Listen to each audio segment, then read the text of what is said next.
Me as a adult मैं भी कभी कभी इनसिक्योर फील करूँगी रात को निकलते हुए। एंड बच्चे तो छोटे बच्चे 5 साल की बच्ची तो बहुत छोटी हो जाती है ना। ट्रायल्स को बहुत फास्ट करें और बहुत जल्दी करें ताकि लोग डरें। हम इंडिपेंडेंट है लेकिन ऐसे बाहर जाने के लिए इंडिपेंडेंट नहीं है। पता नहीं कब तक ऐसे यही चलता रहेगा और कब हमें सेफ्टी फील होगा, ये मुझे रियली नहीं लगता कब आएगा वो दिन। कि वो हूटिंग करते हैं, गंदी तरीके से स्टिल देखते हैं ऐसे करके, और हम वही फेस करते हुए आगे बढ़ना पड़ता है। और अब तो घर के लोग पर भी भरोसा नहीं है, तो बाहर निकलने पे तो हमें बहुत ज़्यादा ही निकलने में भी डर लगता है कि हम निकले तो कहीं हमारे साथ कुछ हो ना जाए। और अगर कुछ आई डोंट थिंक सो कि इस इंडिया में कोई भी एक लड़की बोल सकती है कि मैं सेफ़ हूँ, ना बाहर ना घर में या कहीं पे। आप बाहर की बात कर रहे हैं, लड़कियाँ अपने घर पे सेफ़ नहीं है। बिकॉज़ रात में ज़्यादा लगता है वो लड़कों की वो हुकारी भरना, वो सब सुनाई देता है डेफिनेटली, तो उस टाइम पे अनसेफ ज़रूर फील होता है। हम रावण दहन तो सेलिब्रेट करते हैं। हम पता नहीं, हमको निर्भया में 10 साल लग गए उन 4 रेपिस्ट को वहाँ पर चढ़ाने के लिए। तो हमारा कानून इतना ढीला काम करता है first of all, and second thing safety के लिए तो आई थिंक भोपाल भी सेफ़ नहीं है। आई वुड से ऐसा है कि छोटी बच्ची अभी आजकल सेफ़ नहीं है बिल्कुल भी। तो मेरा मानना है कि पुलिस को जल्द से जल्द कार्रवाई करनी चाहिए। अगर कुछ भी किसी भी लड़की के साथ, किसी भी महिला के साथ होता है तो पुलिस को हमारी बिल्कुल सपोर्ट करनी चाहिए। नमस्कार, आप देखना शुरू कर चुके हैं दालापेटा। मैं हूं आपके साथ राघव शर्मा। एनसीआरबी ने अपना डाटा जारी किया है 2023 का, जिसके तहत मध्य प्रदेश महिला अपराध में टॉप 5 राज्य में है। जी हाँ, पिछली बार भी टॉप 5 राज्य में था, इस बार भी टॉप 5 राज्य में है जहां सबसे ज़्यादा महिला अपराध हो रहे हैं। वहीं बच्चों से जुड़े मामले में लेकर मध्य प्रदेश पूरे देश में नंबर 1 है और ये बहुत चिंताजनक बात है। इसी को लेकर आज मध्य प्रदेश की राजधानी भोपाल की सड़कों पर आज मैं निकला और बच्चियों से मैंने बातचीत की, लड़कियों से मैंने बातचीत की। क्या आप मध्य प्रदेश की राजधानी में अपने आप को सुरक्षित महसूस करते हैं रात को निकलने के समय या दिन में? तो बच्चियों ने क्या कुछ कहा वो आपको सुनवाता हूँ, आइए सुनते हैं। सुरक्षित तो है but as compare to males जैसे फिर भी थोड़ा तो मतलब रहता ही है। जैसे रात में निकलने में हम लोग को लगता है कि अकेले नहीं निकलें, कोई मेल फ्रेंड साथ हो तो बेटर रहता है, या फिर हम अकेले फ़ीमेल नहीं जाके 2 या 3 फीमेल्स मिलके बाहर जो भी हमें काम है, ड्यूटी, नाइट ड्यूटीज़ हम डॉक्टर्स वगैरह की लगती है उसमें भी जाएँ तो हम प्रेफर करते हैं कि ग्रुप में जाए तो बेटर, क्योंकि कहीं ना कहीं थोड़ा सेफ्टी इशूज़ तो हैं, तो वो रहता है थोड़ा। तो राजधानी भोपाल में अपने आप को कैसे महसूस करते हैं? इससे पहले मैं दिल्ली में थी तो एज़ कम्पेयर टू दिल्ली काफ़ी ज़्यादा मुझे भोपाल में बेटर फील हुआ मुझे पर्सनली। तो मुझे अच्छा सही लगा यहाँ पे, मुझे फिर भी थोड़ा बेटर सेफ फील होता है। रात में कोई महसूस होता है कभी कभी कोई रेप की घटना जब सुनते हैं आप कई बार? फिर तो डर लगता है, ये सब सुन के तो डर लगता है। और कुछ दिन तक फिर इनसिक्योरिटीज़ भी फील होती हैं कि रात में जाना अवॉइड करें, या तो अवॉइड करें या फिर जाएं तो कोई कंपेनियन साथ हो, ऐसा वाला। 5 साल की बच्ची के साथ में दुष्कर्म हो जाता है तो क्या कहेंगे उसमें? बहुत बुरी चीज़ है, बहुत ये मतलब एज अ कंट्री ही हमारे लिए एक डाउनफॉल वाली चीज़ होती है, क्योंकि 5 साल की बच्ची है, कितनी छोटी वो बच्ची है, और ये मतलब बहुत शर्मनाक वाली चीज़ है। तो वो वाली चीज़ तो बहुत कठोर होना चाहिए, बहुत ज़्यादा होना चाहिए। इसके लिए सिक्योरिटी होनी चाहिए। रात में night duties, I think cops की ड्यूटीज़ थोड़ी बढ़नी चाहिए, पुलिस ऑफिसर्स की रात में थोड़ी ज़्यादा ड्यूटीज़ होनी ज़्यादा, एज इन कि मतलब थोड़ा जगह जगह पे इस चीज़ के लिए पुलिस ऑफिसर्स हों। जो गार्ड्स वगैरह हैं, जैसे कोई भी मॉल रहता है या कोई भी पब्लिक प्लेस रहता है, वहाँ पे जो नाइट ड्यूटी पे गार्ड होते हैं उनको थोड़ा देख के इवैल्यूएट करके रखा जाए, ताकि वो थोड़ा स्ट्रिक्ट हों, वो थोड़ा एक्टिव हों कुछ भी एक्शन लेने के टाइम पे, और थोड़े मेजर्स लिए जा सकते हैं। कानून को थोड़ा कठोर तो करना पड़ेगा, क्योंकि रात के लिए मी एज अ एडल्ट मैं भी कभी कभी इनसिक्योर फील करूँगी रात को निकलते हुए। एंड बच्चे तो छोटे बच्चे 5 साल की बच्ची तो बहुत छोटी हो जाती है ना, उसमें तो इतना सोचने समझने का, इतना कॉन्फिडेंस, वो वाली चीज़ सब लैक करता है। तो उसके लिए तो वो काफ़ी ज़्यादा ईजी टारगेट हो जाती है ऐसी चीज़ के लिए। डेफिनेटली, क्योंकि अभी भी हम सेफ़ फील नहीं करते। बीइंग अ डॉक्टर भी हम सेफ़ फील नहीं कर रहे, ना हम हमारे कैंपस में सेफ़ फील करते, ना बाहर जाने में फील करते हैं। मतलब यहाँ पर आप देखेंगे कि आप अगर रात में भी अगर वॉक कर रहे हैं तो आपको अलग ही तरीके से देखा जाएगा। आप वॉक क्यों कर रहे हैं, पता नहीं, ऐसा लगता है जैसे हम क्राइम कर रहे हैं। हमें किसी ना किसी के साथ जाना पड़ता है, किसी ना किसी के सपोर्ट की हमेशा ज़रूरत होती है। हम इंडिपेंडेंट है लेकिन ऐसे बाहर जाने के लिए इंडिपेंडेंट नहीं है। पता नहीं कब तक ऐसे यही चलता रहेगा और कब हमें सेफ्टी फील होगा, ये मुझे रियली नहीं लगता कब आएगा वो दिन। तो मध्य प्रदेश में चाहे बात करें पूरे देश की, चाहे मध्य प्रदेश में सबसे ज़्यादा महिलाएं के साथ जो रेप घटनाएं देखने को मिलती हैं, उसके बाद कहीं ना कहीं मन में सवाल उठते हैं कि राजधानी भोपाल में मैं रह रही हूँ, अकेली रह रही हूँ, कभी अकेले डर लगता है रात को? लगता है, हाँ। लगता है। मतलब हम लोग तो फ्लैट्स में अकेले ही रहते हैं, बट स्टिल जैसे हॉस्पिटल से कॉल आता है, अकेले जाना पड़ता है, तो फ्रेंड को ही कॉल लगाना पड़ता है, क्योंकि हम नहीं जा सकते, नहीं है सेफ़, क्योंकि ना सोसाइटी सेफ़ है, ना हम जहाँ से जाते हैं वहाँ सेफ़ है, क्योंकि वो हूटिंग करते हैं, गंदी तरीके से देखते हैं, स्टिल देखते हैं ऐसे करके, और हम वही फेस करते हुए आगे बढ़ना पड़ता है, कि हमारा काम है, हम कुछ कर नहीं सकते।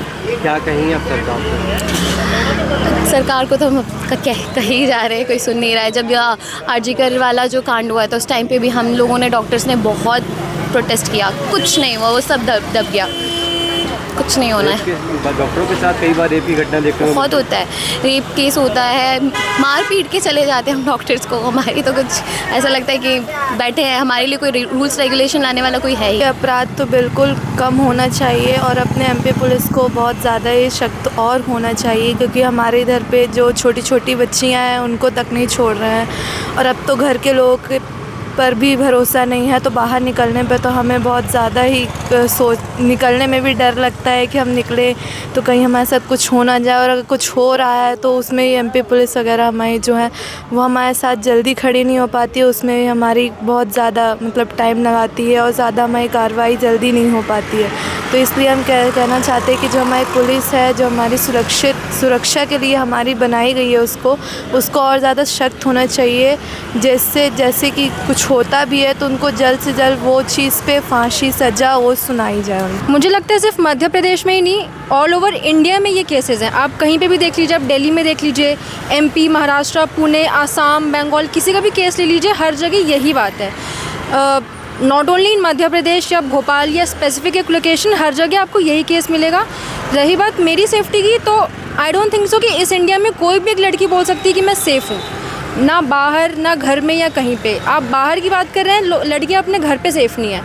आए दिन न्यूज़ आती है, इसके पापा ने इसके साथ ये कर दिया, इसके रिलेटिव्स ने इसके साथ ये कर दिया, तो मुझे नहीं लगता कि घर पे या कहीं पे भी लड़कियां सेफ़ है। अगर कल के दिन मुझे ज़रूरत पड़ती है कि मुझे बाहर जाना है अकेले, तो मुझे अकेले रैपिडो या ओला बुक करने में डर लगता है कि मैं सेफली वहाँ पे पहुँचूँगी या नहीं, मेरे साथ क्या हो जाएगा मुझे भी नहीं पता। इनफैक्ट आजकल चाइल्ड लॉक का भी एक सिस्टम आ गया है। आप बैठ रहे हो, आपको नहीं पता गाड़ी में चाइल्ड लॉक है, आप लॉक हो जाओ, आपके साथ कुछ हो जाए। तो बाहर ही नहीं, घर पे भी लड़कियां सेफ़ नहीं है, और मुझे लगता है कि इसके अगेंस्ट गवर्नमेंट को बहुत ज़्यादा ही कड़ी से कड़ी पनिशमेंट रखनी चाहिए, ताकि वही क्या, कोई भी अगर करने का भी सोचे तो वो डर जाए कि हमें ये चीज़ नहीं करना चाहिए। दोषियों को लंबा समय लग जाता है सज़ा मिलने में, क्या दोषियों को जल्दी सज़ा मिलना चाहिए जिससे अपराध का स्तर कम हो? बिल्कुल, मुझे लगता है कि किसी भी कल्प्रिट को जल्दी पनिशमेंट दी जा सकती है, पर क्योंकि हमारा जो लॉ है वो सही नहीं है, हमारे लॉ का सिस्टम, हमारा गवर्नमेंट कोई भी सही नहीं है। आज आप कोई भी बड़ा आदमी अगर आप देख लें तो उसके सपोर्ट में 100 पुलिस खड़ी रहेगी, यही अगर आम जनता को ज़रूरत होगी तो एक भी सामने नहीं आएगा। तो मुझे लगता है कि ये हमारे लॉ की गलती है कि वो इन चीज़ों को सपोर्ट करता है और बहुत ज़्यादा टाइम लगा देता है सही चीज़ों को बाहर लाने में या उसको जस्टिस दिलवाने में। तो अगर हमारे अच्छा होना चाहिए, बिल्कुल बहुत अच्छा होना चाहिए। अगर आप बोलते हो कि कानून अंधा होता है तो आप उसको प्रूफ भी करो। अगर कल के दिन कोई पॉलिटिशियन कोई गलत काम कर रहा है तो आप उसको सपोर्ट मत करो, आप ऑन द स्पॉट उसी चीज़ की पनिशमेंट दो, वहीं पे उसका केस वगैरह करो और वहीं पे उसको पनिशमेंट दो, ताकि सबको ये लगे कि हाँ जैसी आम जनता है वैसे बाकी लोग भी हैं, ना कि पॉलिटिशियन को अलग ट्रीटमेंट, नॉर्मल जनता को अलग ट्रीटमेंट। आई बिलीव सबको इक्वल ट्रीटमेंट देना चाहिए। अगर आप बोल रहे हो कि कानून अंधा है तो वैसे ही आप ट्रीट भी करो लोगों को। मेरा नाम प्रीति शुक्ला है और मैं भोपाल की रहने वाली हूँ। एंड मैं ये कहना चाहती हूँ, जब हम अपने घर के 4 दीवार के अंदर रहते हैं वी फील वेरी सेफ़, बहुत सुरक्षित फील करते हैं। But the moment we step outside our home, हमें वो एक डर रहता है। डर किस चीज़ का रहता है? लोग कैसे देखेंगे। डर किस चीज़ का रहता है कि जिस जगह हमको जाना है क्या हम वहाँ पर सुरक्षित पहुँच पाएंगे। डर इस चीज़ का रहता है कि क्या हम टाइम पर घर आ पाएंगे या नहीं। ये 3 सवाल इतने ज़्यादा परेशान करते हैं जब एक लड़की अपने घर के बाहर निकलती है। तो मैं ये कहना चाहती हूँ कि वुमेन एम्पावरमेंट, ये महिला सशक्तिकरण, वुमेन की सीट्स बढ़ाना in anything of the constitution, हमारा संविधान जो कहता है वो सब तो ठीक है, बट आप एक एक लड़कियों से पूछिए तो क्या वो सेफ़ है? हमारा देश इतना बड़ा है, 140 करोड़ देशवासी हमारे इस देश में है, जिनके साथ हम अगर देखें तो इतनी सारी महिलाएं हैं। आप सोचिए कि एक एक लड़की से ये पूछना कि आप सुरक्षित हैं या नहीं, पहली बात तो बहुत समय जाता है और बहुत हिम्मत चाहिए इस चीज़ के लिए। सेकंड थिंग, मुझे नहीं लगता हर लड़की यहाँ पर सेफ़ है। आप सिक्योरिटी गार्ड तो हर एक पॉपुलर जैसी सिटीज़ में लगा सकते हैं, बट हर जगह क्या स्ट्रीट्स में लगा सकते हैं? क्या मुंबई की उन गलियों में लगा सकते हैं कि जहाँ पर इतनी सी जगह में एक परिवार रहता है जहाँ पर लड़कियाँ भी रहती हैं? नहीं ना। तो प्लीज़ इसके बारे में सोचिए and please make every girl feel safe in home and outside as well. Thank you. Bhopal में रहते हैं जी। भोपाल में अपने आप को सुरक्षित महसूस करते हैं कि कभी कभी डर लगता है यहाँ पर भी? डेफिनेटली मैं पार्शियल इसका आंसर रहेगा मेरा हाँ और ना दोनों ही, बिकॉज़ रात में ज़्यादा लगता है, वो लड़कों की वो हुकारी भरना वो सब सुनाई देता है डेफिनेटली, तो उस टाइम पे अनसेफ ज़रूर फील होता है। और हमारा मजबूत होना चाहिए डेफिनेटली बहुत ज़्यादा। जब 5 साल की बच्ची के साथ दुष्कर्म हो जाता है उसके बाद मन में क्या विचार आते हैं कि यार ऐसे लोगों को तो फांसी होना चाहिए और जल्दी कार्रवाई होना चाहिए, लेकिन बहुत समय लग जाता है उन लोगों को। हम रावण दहन तो सेलिब्रेट करते हैं, हम पता नहीं, हमको निर्भया में 10 साल लग गए उन 4 रेपिस्ट को वहाँ पर चढ़ाने के लिए, तो हमारा कानून इतना ढीला काम करता है first of all, and second thing safety के लिए तो आई थिंक भोपाल भी सेफ़ नहीं है, आई वुड से। बिल्कुल होना चाहिए। ऐसा है कि हम अकेले चलते हैं तो हमें इस चीज़ का डर रहता है कि हमारे साथ कुछ हो ना जाए।